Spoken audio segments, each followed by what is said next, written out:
Welcome back. Iran అమెరికాల మధ్య ఉద్రిక్తతలు తీవ్ర స్థాయికి చేరుకునే పరిస్థితి కనిపిస్తోంది. ఇరాన్ పై ఏ క్షణమైన అమెరికా దాడి చేసే అవకాశాలు అయితే స్పష్టంగా కనిపిస్తూ ఉన్నాయి. ఎంజీ రావు గారు, ఒకవేళ పిచ్చి ట్రంప్ ఇరాన్ పై దాడి చేస్తే ఇరాన్ టార్గెట్ ఇజ్రాయెల్ అంటూ ఉన్నారు. అందుకే ఇజ్రాయెల్ వడుగుతూ ఉన్నట్టుగా కనిపిస్తోంది. ఏంటి కారణాలు ఏంటి? ఎస్ అండి, ఇప్పుడు ఇజ్రాయెల్ అంటే one of the best modern and sophisticated military hardware, అంటే అత్యాధునిక వెపన్స్ ఉన్న ముఖ్యమైన దేశాల్లో ఇజ్రాయెల్ ఒకటి.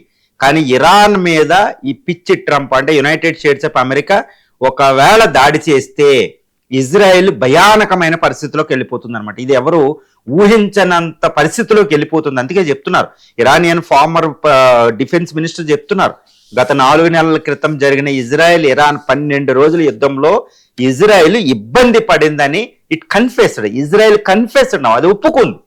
ఎందుకంటే కొంత ఇజ్రాయెల్ ఏం చెప్తుందంటే, బెంజమిన్ నెతన్యాహు ఏం చెప్తున్నారంటే, ఇరాన్ 550 బాలిస్టిక్ మిసైల్స్ ఇజ్రాయెల్కి వ్యతిరేకంగా వాడితే అందులో 99% పడగొట్టేసాం, ఇంటర్సెప్ట్ చేసేసామని ఇజ్రాయెల్ ఒప్పుకుంది. అంటే 1% అయినా తగిలింది కదా, చాలా ప్రమాదం కదా.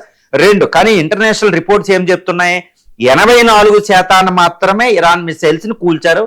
మిగిలిన 16% వెళ్ళి ఇజ్రాయెల్ యొక్క క్యాపిటల్ టెల్ అవీవ్, తర్వాత హైఫా అనే పెద్ద పోర్ట్ సిటీని, మొసాద్ హెడ్ క్వార్టర్ కూడా కొట్టింది అనేది అక్కడ రిపోర్టులు చెప్తున్నాయి. భయంకరమైన ఎంతమంది చనిపోయారు, అపార్ట్మెంట్లు పడిపోయినట్టు తెలుస్తుంది. అంటే ఇజ్రాయెల్ ఇరానియన్ బాలిస్టిక్ హైపర్సోనిక్ మిసైల్ని డ్రోన్ని ఆపలేకపోయింది. అంటే ఏంటండి ఇక్కడ ఎంతటి కష్టం అంటే, ఇరాన్ యొక్క ఫైర్ పవర్ అనేది ఇక్కడ మనకు తెలుస్తుంది. నేనేం చెప్పడం లేదు, పొగడ్డం లేదు, కానీ అక్కడ ఇజ్రాయెల్కి ఏమున్నాయి అంటే, అక్కడ ఐరన్ డోమ్ అనేది ఒకటి ఉంది. తర్వాత ఐరన్ డోమ్తో పాటు 2 యునైటెడ్ స్టేట్స్ ఆఫ్ అమెరికా ఇచ్చిన ఆరో అనే ఎయిర్ డిఫెన్స్ సిస్టమ్ ఒకటి ఉంది, పేట్రాయిటిక్ ఎయిర్ డిఫెన్స్ సిస్టమ్ ఉంది, డేవిడ్ స్లింగ్ అనేది ఎయిర్ డిఫెన్స్ మీడియం రేంజ్ మిసైల్ని ఆపడానికి డేవిడ్ స్లింగ్ ఉంది, ఇంకా స్పైస్ అనేది ఒకటి ఉంది, తర్వాత బరాక్ 8 అనేది. అంటే చూడండి, ప్రపంచంలో శక్తివంతమైన ఎయిర్ డిఫెన్స్ సిస్టమ్లు అనేవి ఇజ్రాయెల్ దగ్గర ఉంది. అయినప్పటికీ ఇరానియన్ యొక్క హైపర్సోనిక్ మిసైల్స్ అయిన ముఖ్యంగా ఫాతే అని, కొర్రోసామ్ అని, క్వెడామ్ అని, సెజిల్ అని ఇలాంటి ఎన్నో మిసైల్ తయారు చేసింది. అప్ టు 3500 కిలోమీటర్ల వరకు అవి పయనిస్తాయి అనమాట. షార్ట్ రేంజ్, మీడియం రేంజ్, కొంచెం మీడియం లాంగ్ రేంజ్. ఈ క్షిపణిని అడ్డుకోవడం ఇజ్రాయెల్కి ఎయిర్ డిఫెన్స్ సిస్టమ్కి సరిపడలేదు, అవి తట్టుకోలేకపోయింది. కాబట్టి ఇజ్రాయెల్ విలవిలలాడిపోయింది. ఇప్పుడు ఒకవేళ డొనాల్డ్ ట్రంప్ మళ్ళీ ఇరాన్ మీద దాడి చేస్తే ఇరాన్ ఏమంటుంది, మా దగ్గర 3000 క్షిపణులు మోహరించున్నాయి. మరి అమెరికా దగ్గర అమెరికా దాకా ఆ క్షిపణులు వెళ్ళవండి. అమెరికా దాకా వెళ్ళాలంటే సుమారు 12,000 కిలోమీటర్లు ప్రయోగించే క్షిపణి లేదు. కాబట్టి ఇరాన్ అమెరికాను కొట్టలేదు. కానీ అమెరికాను కొట్టాలి అంటే ఇక్కడ ఇజ్రాయెల్ని కొట్టాలి. ఇజ్రాయెలే మేజర్, ఇజ్రాయెల్ ఆధారం చేసుకుని అక్కడ పరిపాలిస్తుంది గల్ఫ్ ప్రాంతాన్ని, ముఖ్యంగా ఇరాన్ అన్నిటిని. కాబట్టి ఈ ఇరాన్ కోపమంతా, అమెరికా మీద కోపమంతా ఎవరి మీద చూపుతుంది, ఇజ్రాయెల్ మీద చూపుతుంది. మరి ఇజ్రాయెల్ ఆ ఇరానియన్ క్షిపణి 3000 క్షిపణిని ఆపే పరిస్థితి లేదు.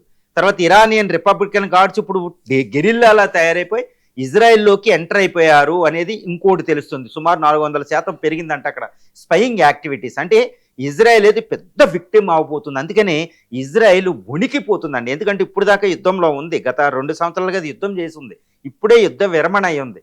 ఎకానమీ చాలా కొలాప్స్ అయి ఉంది. ఆల్మోస్ట్ చాలా ఎగుమతులు దిగుమతులు అవి తగ్గిపోవడం జరిగింది. ఎకానమీ చాలా పెద్ద దెబ్బతింది. యుద్ధాన్ని మొన్నే ఏదో ఉపసంహరించారు.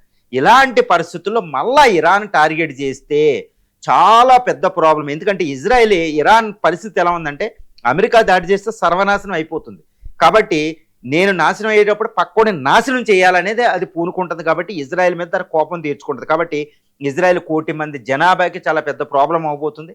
ఇజ్రాయెల్ తట్టుకోలేని విధంగా మిసైల్స్ వచ్చేసి ముఖ్యంగా టెల్ అవీవ్, జెరూసలేము ప్రాంతం, హైఫా, పెద్ద పెద్ద port cities, manufacturing hubs, IT సిటీలని అది టార్గెట్ చేసే అవకాశాలు ఉంది. ముఖ్యంగా పాపులేషన్ కూడా ఎక్కువ చనిపోవచ్చు. అందుకనే Israel prime minister Benjamin Netanyahu స్వయంగా ట్రంప్ని అడిగిన విషయం ఏంటంటే, ఇప్పుడు ప్రస్తుతం ఇరాన్ మీద దాడి చెయ్యొద్దు అని ఇజ్రాయెలే రిక్వెస్ట్ చేసిందంటే ఇజ్రాయెల్ పరిస్థితి ఎలా ఉందో చూసుకోవాలండి.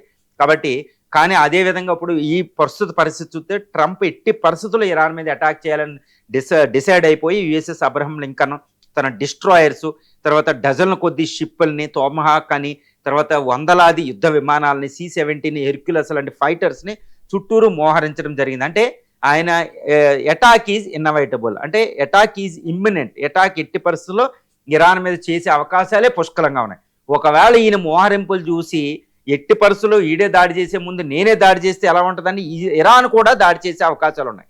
తర్వాత ఇంకొక అతిపెద్ద విషయం, ఇజ్రాయెల్ ఎందుకు వణుకుతుంది అంటే చాలా పెద్ద ప్రమాదంలో ఇజ్రాయెల్ ఉందన్నమాట. ఏంటి పెద్ద ప్రమాదం అంటే, ఇరాన్ గత వారం రోజుల్లో 99 భూకంపాలు ఇరాన్లో సంభవించాయి. అంటే ఏంటి, ఇరాన్ అణు పరీక్ష నిర్వహించింది సీక్రెట్గా అని తెలుస్తుంది. ఒకవేళ అణు పరీక్ష నిర్వహించి తన యొక్క అణు వారి హెడ్ని, అణు బాంబుల్ని, ఆల్రెడీ అణు బాంబుల్ని ప్రయోగించే క్షిపణులు అవి తయారు చేసుకుంది. ఎయిర్ క్రాఫ్ట్ లేవు దాని దగ్గర, అవి సరిపోవండి.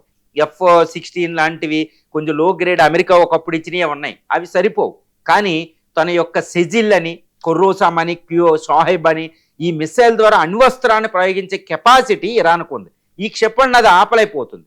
కాబట్టి తన అణ్వాయుధాన్ని ఇజ్రాయెల్ మీదకి వేసే అవకాశాలు కూడా కొట్టిపారేయాలన్నమాట. We can't refute. అందువల్ల ఏంటంటే ఇజ్రాయెల్ ఉనికిపోతుంది ట్రంప్ చేసే పిచ్చి పనితో అనేది తెలుస్తుంది. మరి ఇజ్రాయెల్ ఎలా ఎదుర్కోబోతుంది అనేది ఇక్కడ మనం చాలా జాగ్రత్తగా పరిశీలించాలి.